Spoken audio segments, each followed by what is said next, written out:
Welcome to Showing Up Anyway, the podcast for people who are not perfect. On this show, we talk about intuitive eating, fitness without obsession, and healing your relationship with food and your body.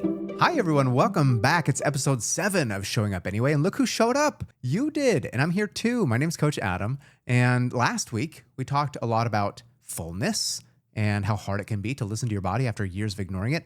Today, I wanted to zoom out a little bit. Let's talk about change. Why is it so freaking hard to build a new habit, even if you know you want to? You know, I've been a personal trainer for about 10 years, and one of the most frequently used phrases that I hear, almost word for word all the time, is, well, I know what to do, I just don't do it. Which, I mean, sure, it's not like there's a lack of information out there, resources. You've got YouTube tutorials and books and people like me telling you what to do and how to do it. Usually what you're missing is not information. It's accountability. It's putting those things into practice, taking action. So today we're going to be talking about habit forming. And right off the bat, I want you to know something very important, okay? If you're struggling or having a hard time with being consistent about something, there's really a very simple reason.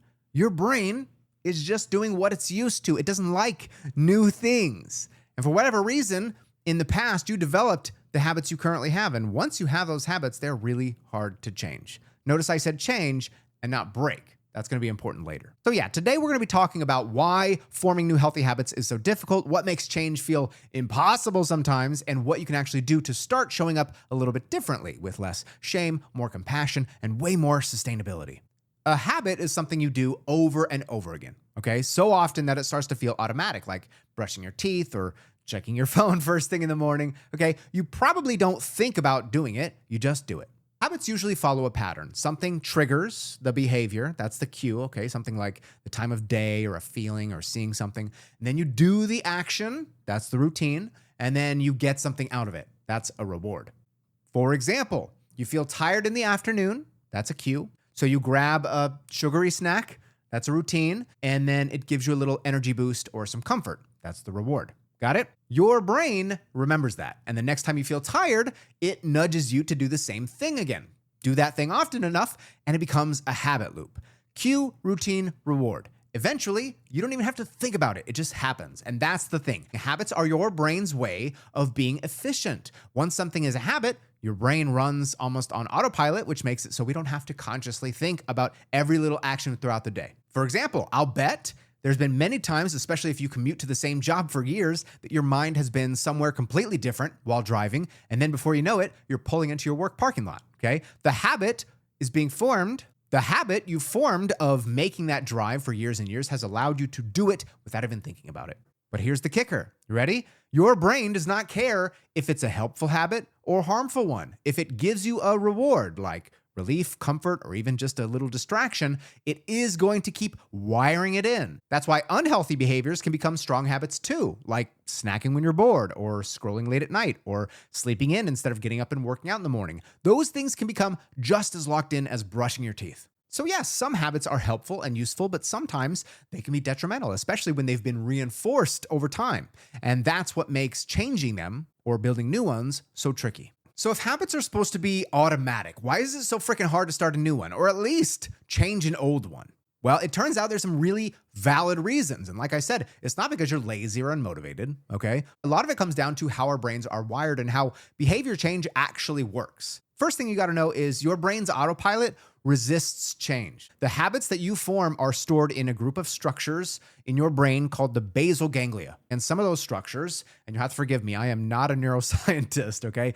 Some of those structures are responsible for habit forming. And suffice to say, those brain structures really don't like change. So when you do decide to do something different, like take a walk instead of stress snacking, you're actually going up against a system in your brain that's already really comfortable with the old routine. And that's challenging because you're uprooting something that's very established. The next thing you got to know is that a lot of the habits that we have internalized and adopted to this point come with instant rewards. They release this brain chemical called dopamine. And the more often we get that dopamine, the stronger that habit gets, because our brains are wired to really like the short-term pleasure and comfort, even if our logical mind knows that that might harm us in the long run. A new healthy habit doesn't often come with those immediate big rewards, at least not at first. For example, eating a salad might be good for you, but it's not going to give you the same instant, God dang, as eating a cookie would. I'm sorry, I don't know why I said it like that. But that's the feeling, right? That's the feeling we're instantly looking for. A workout might feel tough and you might get sore, and that payoff doesn't come until later. On the flip side, sitting on your couch and watching your favorite TV show feels a lot better. It's going to give you almost instant, feel good dopamine hit. So healthier, longer term behaviors have to compete with the strong memory of the old habit that was instantly rewarding. And so they're fighting an uphill battle against your brain's love of immediate pleasure. Does that make sense? Okay. Now, the third thing you have to know is that making new habits takes a lot of energy, a lot more effort than just relying on your old ones. You have to think about it, push through it, you have to plan for it, and that takes a considerable amount of willpower and motivation. And you probably know that motivation comes and goes. Willpower is not endless. It gets tired, kind of like a muscle. If you spend your day consciously making new decisions, like forcing yourself to go on your run or get your steps in, trying not to snack on cookies that are just sitting in the break room, making sure to fill up your water bottle every hour and do all that stuff, by the end of the day, you are basically mentally exhausted. And that's when old habits creep in, because I promise they are still sitting in your brain waiting for any opportunity to strike. So if your strategy is just to adopt new habits and try harder, don't be surprised if that doesn't last. New habits are going to be hard until they become automatic. And side note, that's why trying to do too many things at once is just a recipe for failure. It's a lot better to try and adopt one or two at a time than trying to do 10 things all at once. Another thing that gets in the way of forming new habits is the fact that stepping outside of your comfort zone is inherently weird and oftentimes really stressful. Okay, you have to do something that does not usually feel good at first, and our brains are built to want familiarity and routine. It's just a survival thing. A new habit often means you have to do something that is uncomfortable, like feeling sore when you're starting to exercise, or feeling hungry when you're adjusting your diet, or anxious when you're trying meditation or to set boundaries or something. You have to remind yourself that just because something is uncomfortable now does not mean it's dangerous or bad, but oftentimes our instinct treats it that way. And so our brains are trying to protect us from that feeling, which is why the first few weeks of any sort of change feel really hard. Overcoming that initial discomfort every single time until that new habit starts to feel normal is a really big ask. And a lot of people give up during that phase. Another thing that gets in the way is that new habits take a lot longer than people expect. There is a prevailing myth out there that says that it takes 21 days to build a new habit. I don't know where that came from, but I do know that in 2009, there was a big famous study that showed that people usually needed about 66 days of daily repetitious behavior for something to become almost automatic. Sometimes it took people as long as 8 months or more, depending on the habit and obviously depending on the person. So if after a few weeks of your new workout routine, it still doesn't feel natural, I want you to know that that's normal. It just takes time for your brain to forge a new neural pathway for that habit. And during that time, it is very easy to fall off because that habit is not locked in yet. But that same study also had a silver lining. It found out that missing a single day did not significantly set people back from forming that habit. Okay, they just had to get back to it relatively quickly. Just think of habit formation kind of like a pot of boiling water, okay? If you take that pot off of the heat briefly, the water is going to start to cool down, but it doesn't just go back to room temperature immediately. And so when you put it back on the heat, it starts to resume warming up, okay? Similarly, you missing a workout or taking a quick holiday is not going to ruin all your progress. Just pick it back up and your brain will continue adapting. Okay, last thing that I can think of, and probably one of the trickiest parts of behavior change, is the fact that when you try and override an old habit with a new one, the old habit does not just disappear, okay? It's not just erased like a JPEG. Once a habit is encoded in your brain, it remains there indefinitely, especially ones that you've had for most of your life. You can build new ones that compete with the old, but the old neural pathway, like let's say smoking or biting your fingernails, still exists. That means if your new habit weakens or you get really stressed or you forget to stay mindful, the old pattern can resurface rather easily. This is what's called the spiral of healing, which we're going to talk about later. This is why relapse can happen even after months and months, okay? It's not because you're hopeless. It's because the habit memory is really, really powerful. And frankly, that's why I tell you that your wellness journey is not a race that you finish. It is a garden that requires constant maintenance and care. All this to say, if you've struggled with changing your habits, it's not because you suck at it, okay? It's because the lure of immediate rewards, the effort and the discomfort of change entirely, the time that it takes, and the old habits that are still ingrained in your brain make habit change really hard, okay? But once you understand what's going on behind the scenes and stop blaming yourself for being human, you can really start to work with your brain instead of against it. Okay, now that I have completely discouraged you from ever trying or changing, no, I really hope I haven't done that. I hope that I haven't done that, because I promise, despite the challenges, our brains can learn, okay? They can adapt. The sciencey word for this is neuroplasticity, okay? Don't worry about pronouncing it. I barely could. Basically, it just means your brain is not set in stone. So how do we work with our brains to make new habits happen? I've got a few things for you, okay? Number one, when you start something new, it takes a lot of brain power, okay? I want you to think about the first time that you went to the gym or the first time that you cooked a new recipe. You really have to think through every step, okay? What am I gonna do now? What am I gonna do next? You are fully in it. You have to really make decisions every step of the way. But if you keep doing that behavior, especially at the same time of the day or in the same situation, your brain starts to associate the routine with those cues, okay? We're kind of like Pavlov's dogs, okay? Eventually, your brain starts associating the context. So, for example, seeing your sneakers at 7 a.m. with the action, which is exercise. The next thing is, not surprisingly, consistency, okay? In one study, people who chose a healthy action, like eat a piece of fruit after breakfast or go for a 10-minute walk after dinner, and repeated that thing at the same time or situation every day, were able to make that behavior feel automatic after just a couple of months. If you do that action at random times, it might take a little bit longer for your brain to form that new habit because the cue action link is a little bit weaker. Now, doing it at random times is still better than not doing it at all, but I want you to know if you want to do it a little faster, that's how your brain works. Okay, third step is repetition. We already talked about it, okay? But it takes 2 to 8 months to build a habit. And I know when I first told you this, you might have felt a little bit discouraged, okay? Especially if you've been trying to do something for a couple of weeks now. But listen, if the idea is to do this forever, okay, all that means is you got to do it intentionally for a little bit longer, okay? Don't get so discouraged.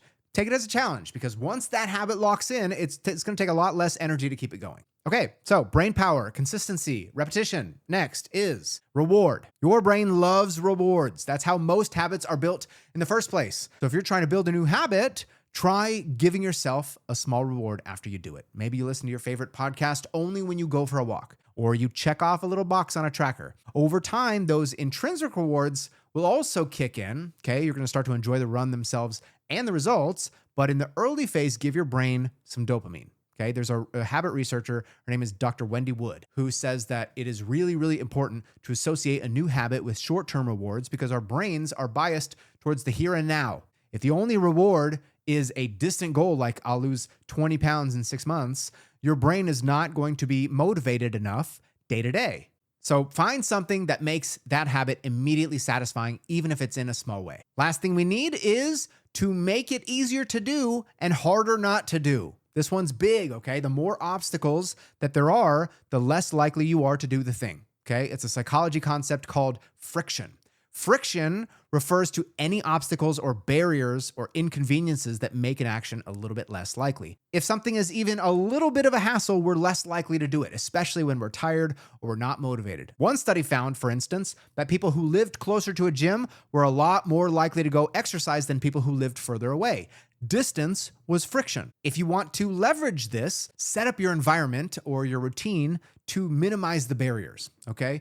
If you want to meditate in the morning, have the meditation app already on your phone ready to open, okay, the night before, and have your headphones on the nightstand. If you want to go running in the morning, lay out your clothes and have your shoes next to your bed. If you want to sleep in your workout clothes, if you think that'll help you, you go ahead and do that, okay? That way there's 0 extra steps to getting ready. And then on the flip side, making alternative behaviors a lot less convenient, okay? So putting the TV remote in an inconvenient place at the time you're supposed to be working out. We're trying to make the good habit follow the path of least resistance. That's how you get your environment to work with you instead of against you. So all these pieces are how your brain learns a new behavior and starts to turn it into a habit. And once that habit is formed, it stops being a daily battle and it just becomes what you do. If it takes you 8 months instead of 2, that's okay. You're not failing. If things don't click for you in a week, that's okay. You're not behind. It's just literally how your brain learns. Okay, I teased the spiral of healing a little bit earlier, and you might have seen a video or two of mine talking about it, but it is one of the most, in my opinion, one of the most important things to know about progress and improvement. And that is the fact that it is not just a straight line. Okay. You don't decide to change something and then steadily improve forever. Okay. I wish. You might have a great week and then a setback. And then you get back on track and then you hit another bump. In terms of habits, this just means that there will be times where you're going to fall back into past behaviors or struggles, but each time you get a little wiser, you get a little stronger from experience. Psychologists often describe it as a spiral, and so that's where the term spiral of healing comes from. I always likened it towards an upward tornado, which makes sense in my head, but it might be easier to think of it as like a spiral staircase, okay? And every time you go around, you might have the same view at times, but you'll be on a higher level. Over the long term, if you zoom out, you'll have seen that you have made progress, even if day to day, it looks like you're looking at the same thing. I really find the spiral of healing helpful because it reminds me that setbacks are part of the process, not the end of it. For example, maybe you started a new meal plan, but you overate at a party. Instead of quitting, that slip up can sort of teach you about what triggers you and how to respond and how to support yourself better next time. Growth is happening, even if it's not immediately obvious. It's also really important for us to talk about self-compassion here, okay? Because this is where a lot of people spin out. They think because they messed up once, well, the whole habit change is blown. We have this what the hell effect that kicks in. Like, well, damn, I had one donut. I guess I might as well eat the whole box. Or I skipped out on one workout, so what's the point of going the rest of the week? I have been there, okay? I'm sure many of you have too. That mindset, though, is what really derails progress. A better approach is to almost expect setbacks, and that's what you can take away from the spiral of healing. You don't have to look at setbacks in a negative way. You can just plan for them, like you would pack an umbrella in case it rains. You might think, okay, if I get off track, I'm just going to get back on with something small, and I'm not going to beat myself up over it. That way, you're not surprised when it happens, and you're less likely to quit because of it. This is actually backed by psychology, okay? There's a well-known model called the stages of change. I think that's what it's called, the stages of change. People cycle through different phases, taking action, maintaining the habit, and sometimes relapsing, and then coming back to it. It's completely normal. So yeah, you might see the same patterns come up over and over again, but you're not in the same place necessarily. You're a little stronger, a little wiser, a little further along. So let's stop thinking about relapse or setbacks as a failure. Start seeing them as part of the process. Every step back can turn into a comeback, because if you keep showing up anyway, wink, wink, even if you do it imperfectly, you're still healing, you're still growing, still building those habits. And by staying kind to yourself and persistent through the ups and downs, you're slowly going to start to trend upwards. That's the spiral. And the key is to keep going and view the challenges as learning opportunities rather than just signs of defeat. All right, so we have talked about how habits work, why they're so hard to change, and what's going on in your brain when you're trying to build new ones, okay? Now we're gonna put all those together and come up with some real practical strategies that will help you come up with some habits that stick. We're gonna start small, okay? Like really small. Instead of trying to change everything at once, I want you to pick one habit and make your first target so small that it almost seems laughably easy, okay? If you wanna start exercising, start with 10 minutes of walking a day, not an hour and a half long gym session. If you want to start eating healthier, try adding one serving of vegetables to dinner rather than trying to overhaul and unpack your whole pantry and change your whole diet. Starting small has a couple of benefits. It's less intimidating, okay? So you're more likely to actually do it. And number two, we're building confidence and consistency. Remember, consistency is key to habit formation, okay? Doing 10 minutes every day beats doing 1 hour once and then quitting. And you can gradually ramp up the difficulty once that small habit sticks, okay? Number two, I want you to try and link it to something you already do, okay? If you've ever read the book Atomic Habits, I'm sure you've probably heard of habit stacking. Habits stick better when they have a clear cue. That's the habit loop that we were talking about earlier. So I want you to find something you already do every day and attach the new habit to it. For example, after I brush my teeth, I stretch for 2 minutes. Or after I pour my morning coffee, I'm gonna write down 3 things that I'm grateful for. Number 3, reduce friction. Remember, the more effort it takes, the less likely we are to follow through, especially when we're tired or overwhelmed.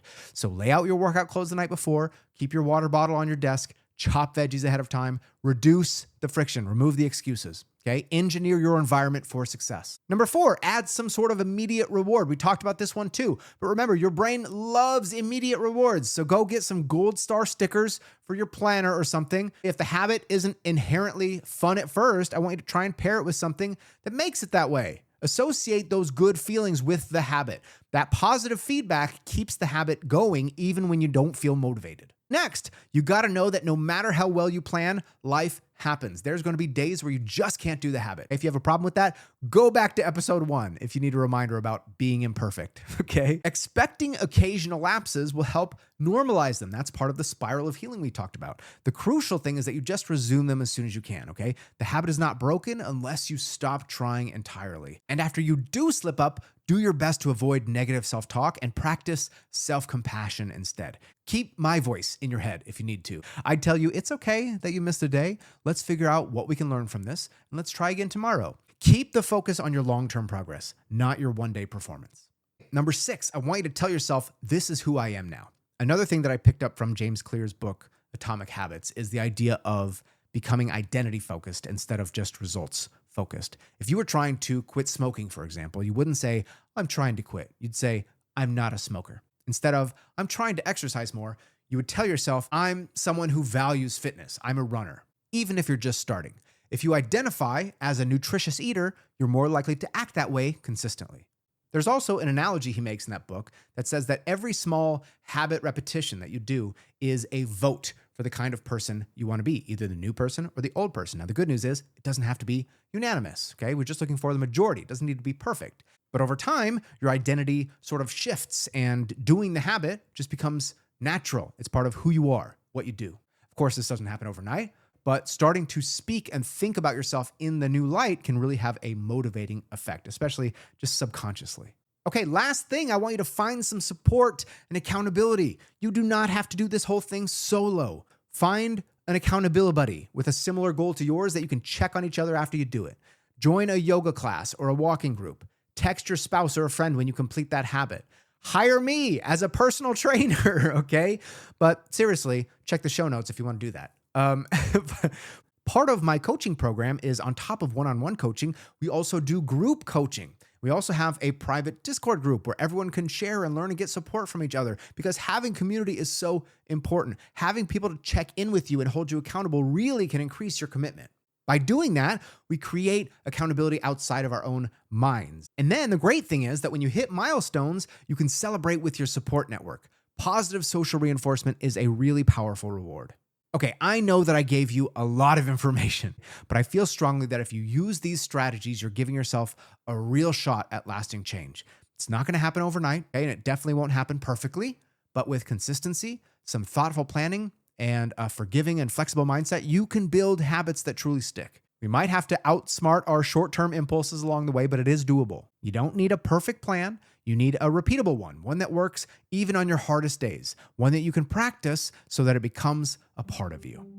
Thank you for tuning into this episode of Showing Up Anyway. You can find it for free on Spotify or wherever you get your podcasts. And wherever you're listening, if you like the show, I'd love it if you gave me a 5-star review because that does help other people find the show. And hopefully it'll help change their life just like you're looking to change yours.